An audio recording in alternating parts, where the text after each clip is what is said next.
équations de Maxwell. Donc, on va commencer par un petit rappel sur les données de première année. Donc, en première année, vous avez étudié principalement les forces électriques et magnétiques appliquées sur les porteurs de charge mobiles et vous avez étudié un peu les champs électriques et les champs magnétiques dans le cas statique. Vous vous rappelez donc un peu de ça. Donc, qu'est-ce que c'est qu'un champ électrique? C'est ça, c'est la force électrique, d'accord? Donc, E, c'est le champ électrique, d'accord? Donc, E et le champ électrique, c'est la manifestation donc d'une charge, d'accord? Donc, une charge Q, d'accord? Par exemple, le cas le plus simple, c'est une charge Q, d'accord? Donc, elle est ponctuelle, elle est limitée dans l'espace, donc ponctuelle entre guillemets, en fait. Donc, elle est très petite, de très faible dimension, confinée dans l'espace, mais le domaine d'action de la charge Q, il n'est pas limité dans l'espace, d'accord? Donc, elle crée dans tout l'espace un champ électrique. D'accord? Donc, comme par exemple la Terre et le Soleil. Le Soleil, il est très massif, n'est-ce pas? Et il va créer un champ gravitationnel, d'accord? Donc, qui est relatif au Soleil. Ce champ de gravitation, donc, il est très étendu dans l'espace. Donc, il arrive jusqu'à la Terre, il arrive jusqu'à Mars, jusqu'à Neptune. Donc, il est très étendu dans l'espace. C'est quoi le champ de pesanteur G, par exemple, du Soleil? Donc, vous avez vu qu'il s'écrit comme étant une constante gravitationnelle grand G, fois la masse du Soleil sur quoi? Sur la distance au carré. Donc, vous vous rappelez du champ gravitationnel. Et donc, la force de gravitation, c'est quoi? Une force de gravitation. On l'appelle poids. C'est quoi le poids? Masse fois G, d'accord? Donc G, c'est le champ de gravitation. Et la masse du corps qui entre en interaction avec cette planète, par exemple le Soleil, cette étoile, le Soleil, d'accord? Donc l'interaction se fait par une force qui est M fois G. G, c'est le champ de gravitation du Soleil, par exemple, qui est créé au niveau de la Terre ou bien au niveau de Mars. Donc ça, c'est pour les corps massifs. Mais lorsque ce corps, il a en plus une charge Q, il va créer, à part le champ de gravitation, il va créer, donc il va se manifester dans tout l'espace par l'intermédiaire d'un champ électrique. Ce champ électrique est noté grand E, d'accord, donc pour dire électrique. Et il dépend a priori, tant qu'on parle d'un champ électrique, il dépend de la charge. Plus la charge Q est grande, plus le champ électrique va être comment? Plus intense, n'est-ce pas? Donc, voilà, donc la valeur du champ électrique va être plus intense, d'accord? Donc, on va voir c'est quoi la relation entre le champ électrique et la charge Q. Donc, on ne va pas la voir tout de suite, mais si on rappelle pour un champ créé par une particule chargée, il s'écrit comment le champ créé par une particule chargée? On a un point situé en haut et le point d'observation M. Q sur 4 pi epsilon 0 R carré. Fois 1, voilà, fois 1 sur R carré, c'est clair. Donc ça, c'est le champ électrique créé par une particule. Plus la charge Q est grande, plus le champ électrique va être plus intense, d'accord, et sa norme est plus grande. Et on sait que le champ électrique, donc c'est un vecteur, d'accord, qui dépend de quoi ce vecteur? Qui dépend de la position, selon R, et le signe de la charge, laquelle la charge est positive ou négative. Si la charge est positive, le champ électrique, il est divergent ou elle est convergent? Il est convergent ou elle est divergent? Il va être divergent. Et si la charge est négative, le champ va être convergent. Là, il veut rentrer vers la charge. D'accord? Et il va y avoir des lignes de champ. Pour le champ électrique, les lignes de champ, par définition, on sait qu'elles sont égales à quoi, les lignes de champ?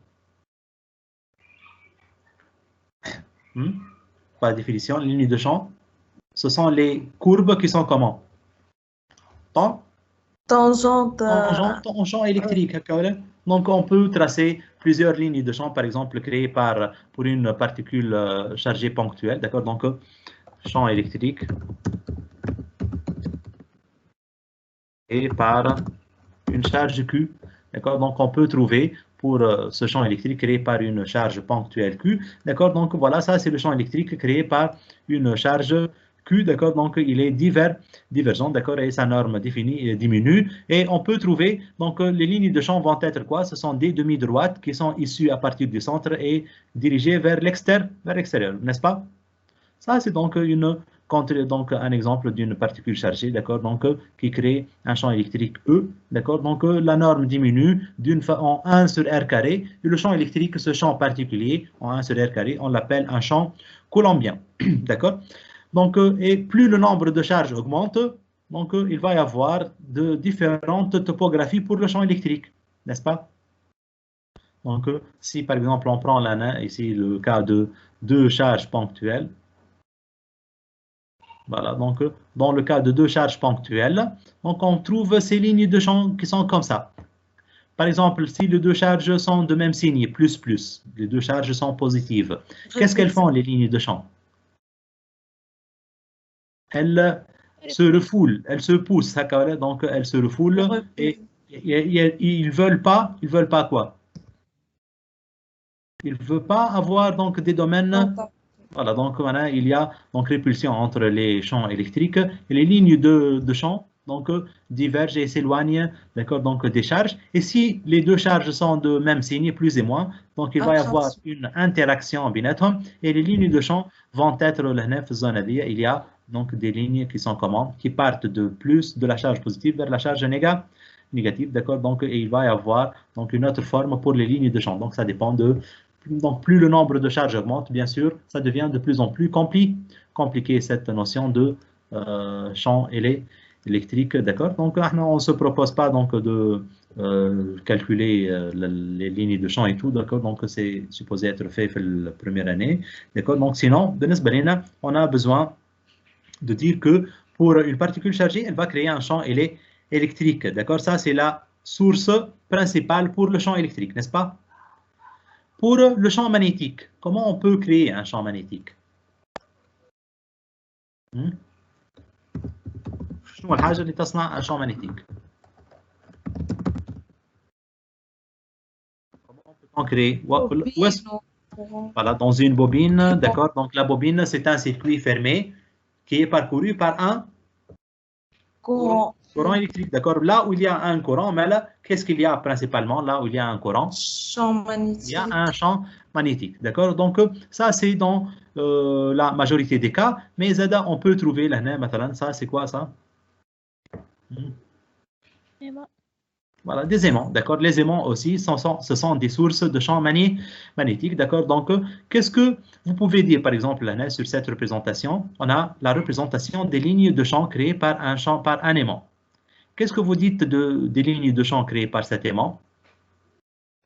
Elles partent, l'origine de départ, le pôle, le pôle nord, et je n'ai vers le pôle sud, d'accord. Donc, vous avez des lignes de champ في وسط l'aimant, on ne le représente pas.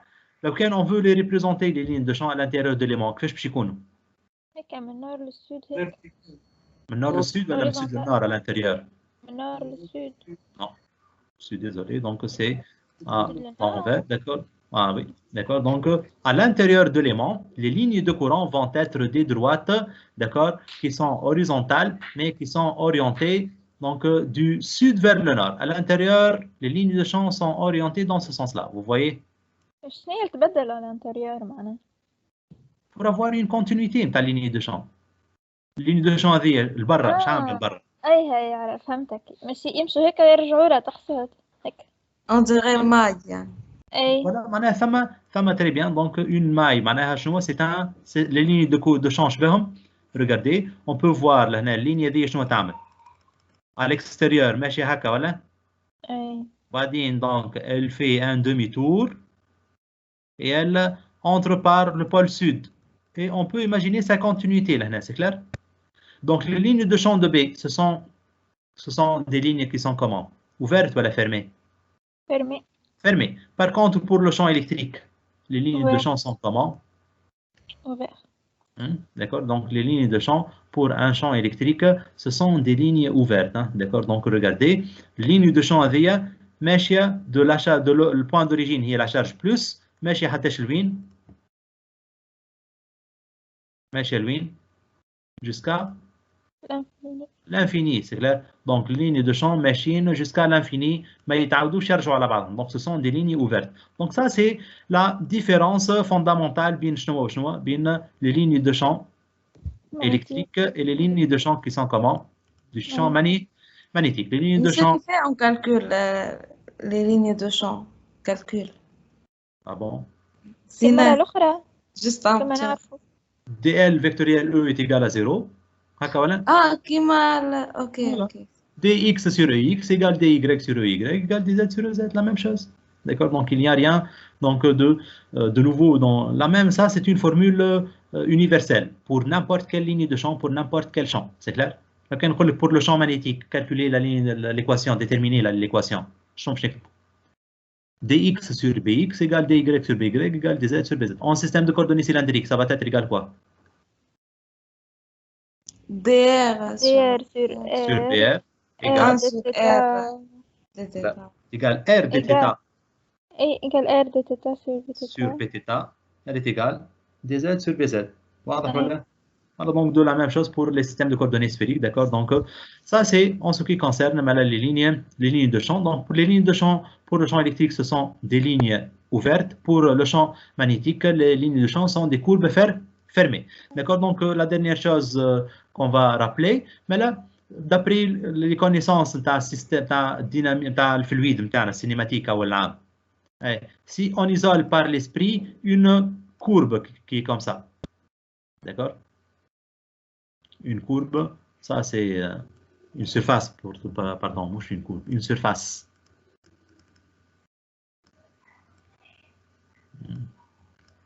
Une surface fermée qui fait une surface fermée. Les lignes de champ traversent cette surface fermée et sont retournées. Donc le champ E, il est comment? À flux conservatif ou non conservatif? Non conservatif. Non, Conservatif, d'accord? Donc les lignes de champ quittent la surface fermée sans revenir. Donc le champ électrique, il va être donc le flux tau, c'est-à-dire E scalaire ds, c'est une grandeur qui est comment? Différente de 0 et elle est tout le temps positive. Toutes les lignes sont orientées le barre. Donc c'est le flux, il va être positif et par conséquent, on peut dire que le champ électrique, son flux est conservatif. Par contre, pour le champ B, non conservatif. Non, pour le champ électrique, c'est non conservatif, pardon. D'accord? Par contre, pour le champ magnétique B, si on isole, si on prend une surface, une surface fermée, hein, d'accord? Donc, imaginez, nous aidons un petit disque pour dire que ça, c'est la surface fermée. Hein?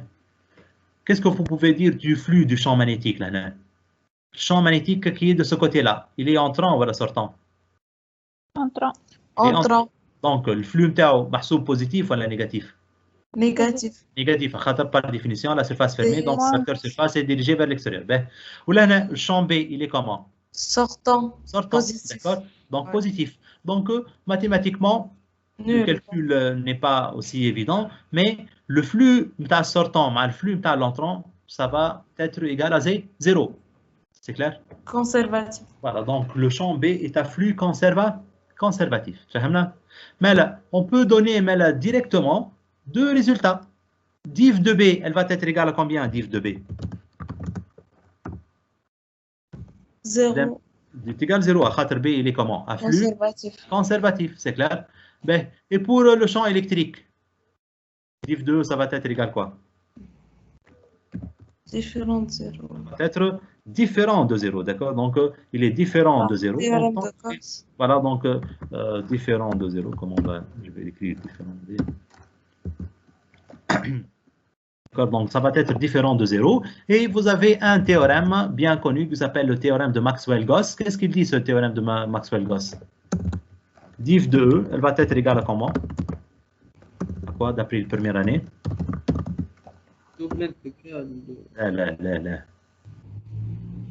Double intégral, ça, c'est le théorème. Non. C'est pas ça. Donc, le théorème de Gauss, ou double intégral, on va le voir. Mais l'écriture locale du théorème, div 2, l'écriture, div 2, c'est local ou intégral, s'il vous plaît? Local. C'est local. On est en train de calculer la variation d'une fonction. Je la variation globale de la fonction. فهمنا؟ Localement, la fonction بتاعنا في position elle est croissante, d'accord? مثلا الفونكسيون هذه que je vais représenter. même في الزون اللي هنا elle est croissante وبعدين عندها un palier, d'accord? وبعدين elle est décroissante. Ça c'est une fonction. Donc globalement نجم نقول croissante ولا décroissante. Non. D'accord? Donc je dois dire في الزون الأولى croissante وبعدين عندها un palier وبعدين elle est décroissante. Donc là pour décrire localement on a besoin des dérivés. D'accord? Donc là div 2 c'est une écriture locale تتسمى. D'accord? Vous avez écrit un théorème qui s'appelle le théorème de Maxwell-Goss. Il dit div de E il est égal à ρ sur epsilon 0. C'est quoi ρ? Densité volumique. Voilà, c'est la densité volumique de charge, d'accord, donc qui est donc div 2, ça s'écrit div 2 comme ça, donc ça c'est le cours, d'accord, donc je vais partager le cours avec vous juste comme la séance. Donc div 2, c'est l'équation, la première équation de Maxwell-Goss, div 2 est égal à ρ sur epsilon 0, d'accord, donc ça c'est une écriture locale du théorème, d'accord, donc du théorème de Goss, on l'appelle l'équation de Maxwell-Goss. Donc ça c'est la première équation du cours interne, d'accord, qui s'appelle quoi le cours? Les équations de Maxwell, c'est clair? Et a priori, s'il vous plaît, maintenant, la première année, vous avez étudié le régime qui est statique. C'est-à-dire quoi le régime statique? C'est-à-dire constant dans le temps. Indépendant du temps. Donc, maintenant, ça suppose que là, quand on a une charge ou un champ magnétique ou ça suppose non.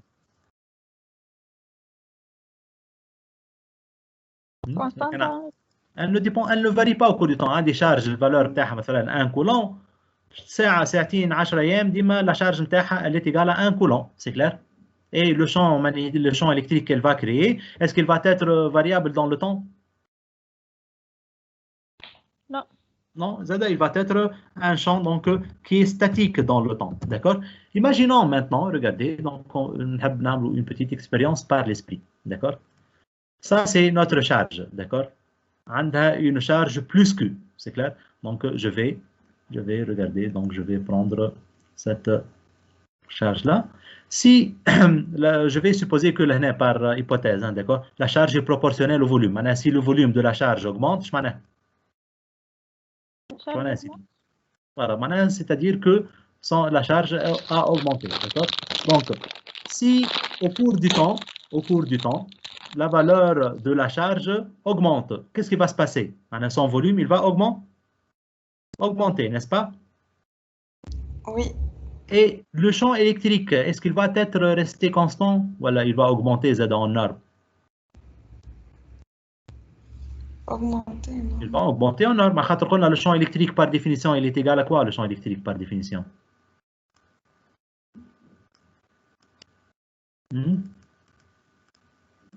Par définition, le champ électrique, le champ électrique créé par une charge ponctuelle. Q sur 4pi Q sur 4pi epsilon. Donc, si Q augmente, le champ électrique, lui, il va augmenter automatiquement. Mais là, si le champ électrique, si la charge, elle est multipliée par 2, comme ça, son volume est augmenté par 2, multiplié par 2. Le champ électrique, qu'est-ce qu'il va faire? En n'importe quel point, il va faire quoi? Il va augmenter ou là, il ne va pas augmenter? La norme du champ électrique. Augmenter. Elle va augmenter, d'accord? Donc, regardez ce vecteur, par exemple. Il a une dimension de 71, voilà, donc 71 les pixels. لو كان نكبر, la dimension du vecteur, elle a augmenté, d'accord? Donc, quand 75, normalement, tu as les 150 pixels, les dimensions de ce vecteur-là. C'est clair? Ça, c'est donc l'expression du champ E, d'accord? Donc, plus la charge augmente, le champ électrique, il va augmenter. Donc, mais là, quand Q dépend du temps, le champ électrique, lui, qu'est-ce qu'il va faire? Il va être dépendant du temps ou il ne dépend pas du temps? Dépend. Voilà, on comprend que le champ électrique va être dépendant du temps si la charge ρ dépend du temps, d'accord? Donc, c'est-à-dire si on peut donc améliorer un peu cette écriture-là. Donc, si je dis que la charge qui est ici représentée par la masse volumique de la charge, si elle dépend du temps, donc forcément, qu'est-ce qu'il va y avoir? Forcément, le champ électrique Z, il va dépendre du temps. يعني نقول اللي هما proportionnel في كل شيء. Voilà, donc il y a une relation temporelle, d'accord? Le temps, c'est un point commun qui relie la charge et le champ électrique. Mais à votre avis, d'accord? Donc à votre avis, donc je vais ouvrir une petite fenêtre à la suite de ce cours-là. Est-ce que le changement est instantané? C'est-à-dire si la charge, là, اللي كانت 1 coulomb, تولي 2 coulombs, d'accord? Est-ce que instantanément باش تبدل la valeur du champ électrique لهنا ولا لا؟ Non, Il y a un terme qui s'appelle un terme de quoi? R dépend de R. Du non. retard. De retard, d'accord? Donc il y a des retards, c'est clair. لو كان تصير une explosion au niveau de la surface du soleil, déjà أول حاجة on voit cette explosion كان avec un retard. قداش الرتار حسب تقريب؟ 8 minutes, d'accord? Donc on se rend compte de cette explosion que 8 minutes après, d'accord? معناها l'onde lumineuse وصلت لنا 8 minutes après donc l'explosion sur le soleil. En plus, لو كان ثم des électrons et des protons qui sont émis, des photons, des particules gamma qui sont émises lors de cette explosion, est-ce qu'ils vont arriver instantanément sur Terre? Il va y avoir toujours quoi? Un retard donc de la propagation des ondes et de la propagation de la matière, c'est clair? Le champ électrique, là, qu'est-ce qu'il a? Est-ce qu'il dépend de la situation de la charge au même instant T? Il dépend de quoi le champ électrique là?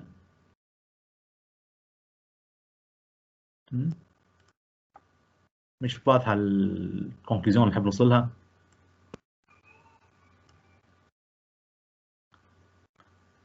لهنا au point M هذا لهنا dans le cadre.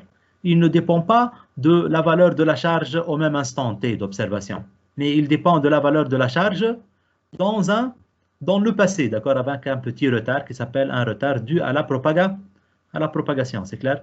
Donc ça c'est donc une petite ouverture, d'accord, donc fait le cours, mais sinon on a besoin donc de faire un petit coup de pouce, d'accord, fait le cours pour voir donc de quoi il s'agit un peu les équations de Maxwell. Ça c'est la première équation de Maxwell, donc qui s'appelle l'équation de Maxwell-Gauss. Donc à première vue, ρ et E, je peux rho et E. Tant que ρ dépend du temps, Z le champ électrique, qu'est-ce qu'il a le champ électrique? Dépend du temps. Il dépend du temps. Donc ça doit s'écrire div de E de T doit être égal à ρ de T sur epsilon 0. D'accord? Epsilon 0, c'est quoi? Epsilon 0, c'est la permittivité donc du vide. Donc du vide. Donc div 2 égale différente de 0, maintenant on peut dire que le champ électrique il est comment? Conservatif ou non conservatif? C'est un champ non conservatif. Par contre, pour le champ magnétique, les lignes de champ donc elles se referment sur elles-mêmes. Donc on a dit que B est à flux conservatif et ça se traduit, donc on l'a déterminé, regardez, par analogie à la cinématique du fluide, d'accord? Donc div de V est égal à 0 pour un fluide incompressible. Vous êtes là pour notre champ magnétique, div de B, elle a quoi div de B? Elle est égale à 0, d'accord? Mais regardez, donc à partir de ces deux équations, donc on peut dégager une petite information, d'accord? Il y a une relation intrinsèque, l'équation de Maxwell-Gauss, entre ce qui est à gauche et ce qui est à droite. Qu'est-ce qu'on a à gauche? On a une relation intrinsèque entre E et ρ. Donc, on peut dire que pour savoir apprendre à lire cette équation-là, on peut dire que les charges électriques qui sont représentées par leur densité volumique de charge ρ, qu'est-ce qu'elles ont ces charges-là? Elles sont à l'origine de quoi? Elles sont à l'origine de la création d'un champ qui est un champ électrique. Voilà, donc maintenant les charges électriques ρ sont à l'origine de la création d'un champ électrique qui est E. D'accord? Donc, est-ce qu'on peut dégager div de B égale 0?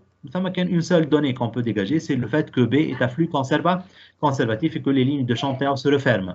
Il y a une autre équation, d'accord, donc qui s'appelle l'équation de Maxwell-Faraday. Donc, cette équation-là, donc à notre niveau jusqu'à maintenant, on ne peut pas la démontrer, d'accord. Donc, je vais faire l'équation de Maxwell-Faraday. Donc, on va dire que rotationnel de E est égal à moins dérivé de B par rapport à dt. Le rotationnel de E, ou l'opposé de la variation temporelle de B par rapport à dt. Donc, qu'est-ce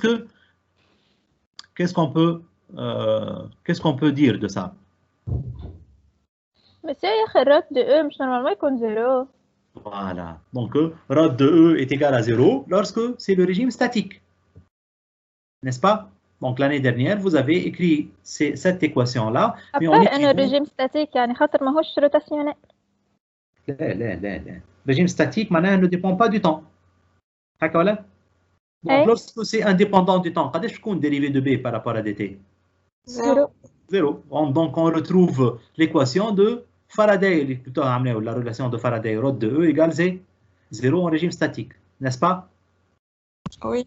Donc, en régime statique, mais la rho de E égale 0, mais en régime variable, qu'est-ce qu'on peut dire de cette équation-là? Rho de E, elle n'est pas égale à 0, mais elle est égale à moins un dérivé de B par rapport à dt. L'équation هذه, donc, mais cette équation-là, elle est déduite à partir d'une formule اللي موجودة قريتوها في الباك وقريتوها في البريمير année. Ça doit être vu en première année normalement, اللي هو في الشابيتر نتاع l'induction. ثم une formule قريتوها في الباك, une seule formule في l'induction قريتوها في الباك اللي هي la FOM induite. Elle est égale quoi la FOM induite? E est égal moins un dérivé de quoi? Hein? Vous avez vu E égale moins un dérivé de phi par rapport à dt, n'est-ce pas? سيور انا ما قريناش عملوا الباك حتى في الباك؟ ما قريتوش اندكسيون في الباك؟ لا قرينا اندكسيون. ما كتبتوش E égale moins L, ما كتبتوش la FOM induite dans une bobine هي moins L fois dérivé de I par rapport à dt. هذه أين قريناها؟ C'est ça. D'accord? Donc, L fois I, ça s'appelle le flux propre d'une bobine, c'est clair? La FOM induite, elle est égale quoi? Moins un dérivé d'une fonction qui s'appelle le flux, c'est clair? DE égale moins un dérivé de phi par rapport à dt.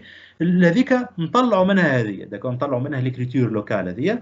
Mais normalement في البريمير année, donc معناها ça prend في الباك انتم تعديتوا على l'induction, كيك مرور الكرام, juste la détermination du sens du courant induit. Est-ce que ça va dans le sens trigonométrique, anti-trigonométrique? D'accord, donc c'est un courant induit positif ou négatif, c'est clair. Mais في البريمير année, normalement تكونوا خدمتوا شويه على les courants, على l'application نتاع الفورمولا هذيك E égale moins dérivé de phi par rapport à dt. Donc, et l'écriture locale, elle donne cette équation-là, rho de E égale moins dérivé. Donc, est-ce que معناها واحد ما نجمش يستعملها l'équation هذه الا ما يكون قاري l'induction? Rho de E égale moins dérivé de B. Voilà, donc معناها ça c'est une équation qu'on peut l'utiliser même pour quelqu'un qui n'a rien à voir avec l'induction, c'est clair? ما يعرف حتى شيء على l'induction, il peut donc comprendre de quoi il s'agit. La dernière formule, d'accord, donc dans ce premier paragraphe, qui s'appelle l'équation de quoi? L'équation de Maxwell-Ampère. Ça, c'est la quatrième équation. Donc, Maxwell, maintenant, il a proposé 4 équations en régime statique ou en régime variable.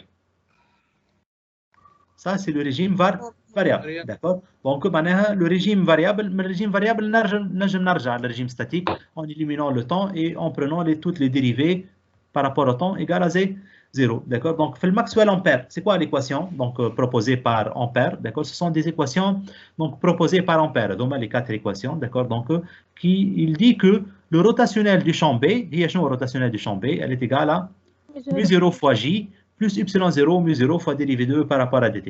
Ben, il y a deux termes في الحكاية دي. Il y a le terme y0 fois mu0 fois dérivé de E par rapport à dt. Ça suppose que non.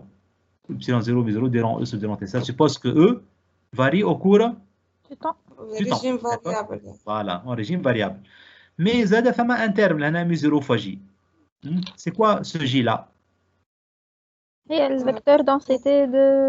Densité volumique de courant, c'est clair. D'accord, donc si on prend un fil conducteur, ce fil conducteur, d'accord, donc ce fil conducteur, le fil conducteur de rayon petit a, il est parcouru par un courant, d'accord. Donc le courant, il va parcourir le circuit interne dans tout son volume, c'est clair. Donc mais là, il y a une relation entre l'intensité I et J. On l'a écrit la relation. c'est quoi la relation entre I et J? Qui met la relation entre débit massique et J? قداش l'intensité en fonction de J? رو هي J égale ρ fois V. هكا ولا؟ وي وي Oui. Et le débit massique, هو شنو الدébit massique? رو فا دي بي فوليميك Rho VDS, هكا ولا معناها double intégrale de JS. D'accord? Vous avez d'abord l'intensité électrique, elle est égale quoi l'intensité électrique? Et double intégrale de quoi? GS. De J fois S, c'est clair. Donc ça c'est tout simplement donc l'écriture donc de l'expression de J, d'accord? Donc J, ça représente la densité volumique de courant, d'accord? Donc qui est relié le courant par la relation I égale double intégrale de J ds. Mais l'année donc avant donc de finir cette séance, donc on veut faire une petite lecture de ces phrases, de ces théorèmes. Qu'est-ce qu'on peut voir dans l'équation de Maxwell-Gauss? فهمنا que la charge, le champ électrique provient de quoi le champ électrique? Il provient de quoi?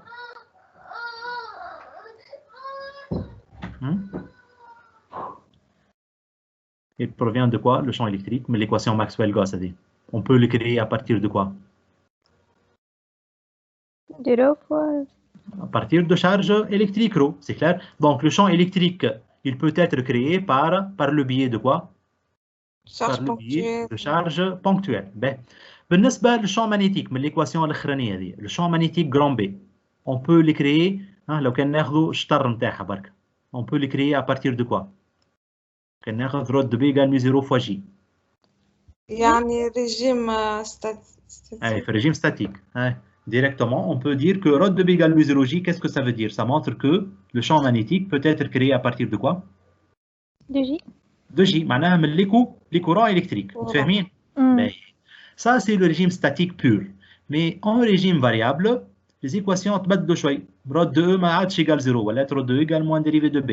وفي الرو de B ما عادش égal mu0 fois J. تزاد لها الترم هذا ε0 fois dérivé de E par rapport à dt.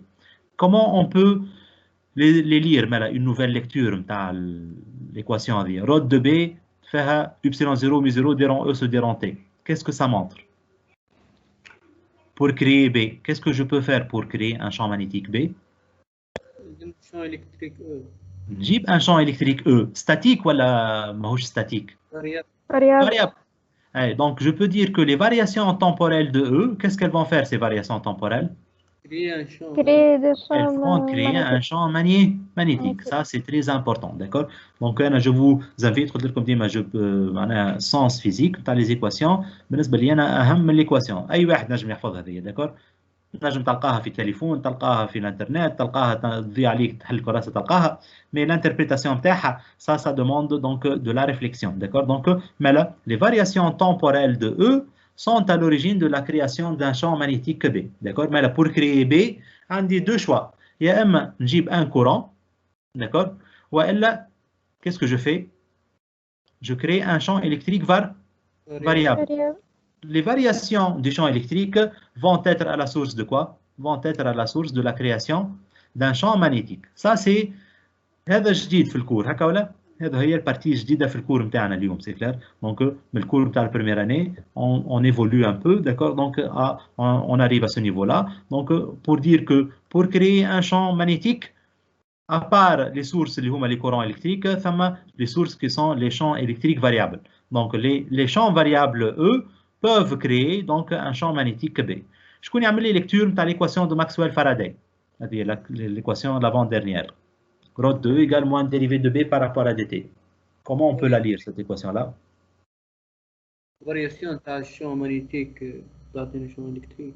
Voilà, donc les variations temporelles de B, d'accord, là, on indique point de l'espace, un champ magnétique B, qui varie au cours du temps. Les variations temporelles de B sont à l'origine de quoi? Sont à l'origine de la création d'un champ électrique. C'est clair? Donc, maintenant, comment on peut imaginez une expérience. Maintenant, on a un champ B dans une bobine. D'accord? Une bobine, elle crée un champ lorsqu'elle est parcourue par un courant électrique I. Elle va créer un champ magnétique I. Pour obtenir un champ B variable, on varie E. حط بوبين أنا نعملوا فيها إيمان ونبدأ نحركوا فيه. لا. Mais ça, c'est une idée, oui, mais c'est ما حاجة ما أسهل. ما هو B proportionnel نعطوه courant variable. Voilà, on a un courant variable. Lorsque le courant est variable dans la bobine, le champ B, lui, il va être variable. Le champ B, نعرفوه في وسط البوبين هو mu0 fois NI. هكا ولا؟ Donc, يبدأ I variable, le champ B va être variable. Et par conséquent, lorsque في وسط البوبين, tout le champ est variable, B, il varie au cours du temps. Qu'est-ce qui va apparaître dans la bobine? champ magnétique. champ électrique. هذا هو موجود champ magnétique. Mais ce champ magnétique, il varie au cours du temps. Donc, qu'est-ce qu'il va y avoir? Création de quoi? Un champ électrique. Champ électrique. Ben, champ électrique, il provient de quoi? Variation de Variation du champ de B. Ben, le E, a priori, statique ou pas statique? Variable. Il est variable. Qu'est-ce qu'il va faire à son tour? يعمل champ magnétique. champ magnétique جديد باش يتزاد للقديم ولا مش باش يتزاد؟ دونك قداش من مره ينجم يكون السيكل هذا؟ او يعمل بي والبي يعمل او. انفيني سي كلير. دونك مالا احنا من هنا لاخر الشابيتر هذا اون دوا ترونشي. اش معناها اون دوا ترونشي؟ لازم نقول انا يا اخي باش نقعد نحسب على الانفيني او بي فاريابل يعطيني او والاو باش يزيدني بي 2 والبي 2 فاريابل باش يزيدني او 3 هكا ولا؟ ناخذوا انترفال دو طون. فوالا ثم ليميت باش ناخذها فهمتني ولا؟ ثم باش نقول انا جو دوا ماريتي le champ 1, le deuxième champ, le troisième champ, c'est clair. Donc c'est ce qu'on se propose de faire dans ce chapitre-là, d'accord? Donc voir jusqu'à quel point on va s'arrêter في الكالكول باش يكون عندي un calcul plus ou moins acceptable معناها proche de la réalité à 99% près, c'est clair. لو كان نحب نزيد نحسن في الكالكول نزيد ناخذ الشون 3, الشون 4, الشون 5, etc. d'accord? Mais pour le moment معناها le but de ce chapitre principalement c'est de voir شنو هما les sources du champ électrique et jusqu'à quel ordre je m'arrête في الكالكول pour avoir un champ B ou un champ E en écriture qui est acceptable. وزاد faire في آخر chapitre faire حاجة qui s'appelle le bilan énergétique. فهمنا ولا؟ Donc la première conclusion اللي خذيناها من السيونس تاع اليوم بالنسبة للكور بتاع les équations de Maxwell. Quelles sont les sources du champ électrique? magnétique. charge ponctuelle. Les charges ponctuelles principalement, d'accord? Et en plus, champ magnétique variable. Voilà, les variations temporelles de B, c'est clair? اللي يقول champ B وحده c'est faux, هكا ولا؟ Oui. À خاطر في وسط البوبين en régime statique هاكا ثما champ B, mais il n'y a pas un champ électrique qui l'accompagne, d'accord? Mais là, normalement, on doit dire les sources du champ électrique sont les charges électriques et en plus les variations temporelles de B. Et pour le champ B, quelles sont les sources du champ B? Courant électrique ou les courants électriques et les variations temporelles du champ électrique. D'accord? Donc ça, c'est tout ce qu'on peut dire donc, à partir des équations de Maxwell pour le moment. E est un flux non conservatif, B est un flux conservatif. Et comment créer un champ électrique ou un champ magnétique. Ben, vous allez trouver maintenant au début de le cours un rappel rapide sur les forces électriques. Pour une particule chargée qui possède une charge Q et une vitesse V dans un référentiel galiléen, elle va subir une force électromagnétique. Elle va être égale à quoi cette force électromagnétique? QE plus QV vectoriel B. D'accord ou pas? أي. شو تسمى cette force là? QE plus électromagnétique. Voilà la force de Lorentz. D'accord? Donc ça c'est l'expression totale de la force de Lorentz. D'accord? Donc faire une force électrique il y a Q fois E et une force magnétique il y a la force magnétique QV avec la force électrique magnétique V vectoriel B fois Q fois V vectoriel B. Donc ça c'est la composante du champ de la force, la composante donc magnétique de la force de Lorentz. لو كان la particule بتاعنا est au repos معناها الفيتاس بتاعها égal 0 قداش تكون la force magnétique électrique. Donc la force de Lorentz a uniquement une composante qui est électrique. R avec. R dans le référentiel R d'étude. D'accord.